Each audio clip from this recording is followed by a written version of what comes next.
भोंदूबाबा अशोक खरात यांना अटकेच्या 3 दिवस आधी शिर्डीतील एका नामांकित हॉटेलमध्ये राज्यातील 3 मोठ्या प्रशासकीय अधिकाऱ्यांसोबत बैठक घेतल्याची माहिती समोर आल्यानं खळबळ उडाली आहे। खरातच्या जवळच्या व्यक्तींना या बैठकीचं नियोजन केलेलं होतं आणि यातील एक अधिकारी हा मुंबई विभागातील असल्याचं आणि या अधिकाऱ्याचं देखील अशोक खरात याच्याशी आर्थिक व्यवहार असल्याची माहिती सूत्रांनी दिलेली आहे। त्यामुळे मुंबईतील अधिकाऱ्याचे कॅप्टन खरातशी असलेले संबंध शोधणं गरजेचं आहे। त्यामुळे एसआयटी चौकशीत मुंबईतील अधिकाऱ्यांचा भांडाफोड होणार का, शिर्डीला भेटणारा अधिकारी कोणता हे बघणं महत्त्वाचं ठरणार आहे।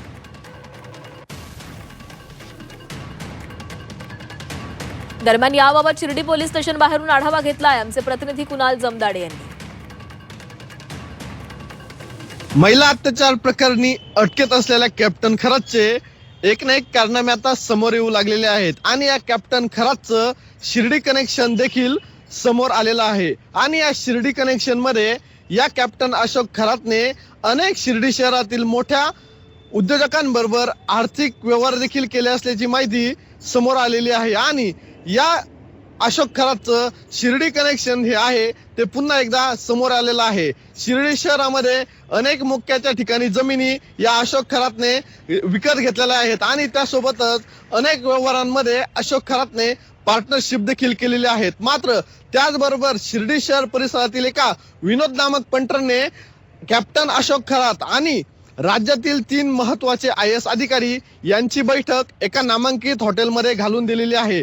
आणि त्या बैठकीनंतर अशोक खरात हा मुंबईकडे रवाना होणार होता, मात्र त्याला अटकेची कुणकुण लागली असावी म्हणून त्याने मुंबईला जाणं टाळलं। मात्र त्यानंतर काही दिवसातच अशोक खरातला नाशिक क्राईम ब्रांचनं बेड्या ठोकल्या।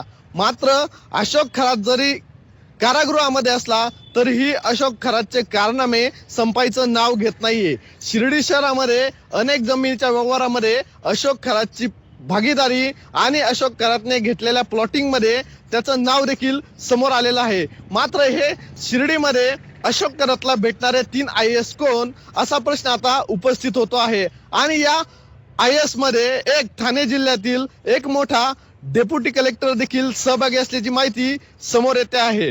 एसआयटीने तपास हा अशोक खरात कडून कसून सुरू केलेला आहे। आता ह्या ठाणे जिल्ह्यातील IASचा भांडाफोड होणार का हे बघणं महत्त्वाचं ठरणार आहे। कुणाल जमदाडे, G24 तास, शिर्डी, अहिल्यानगर।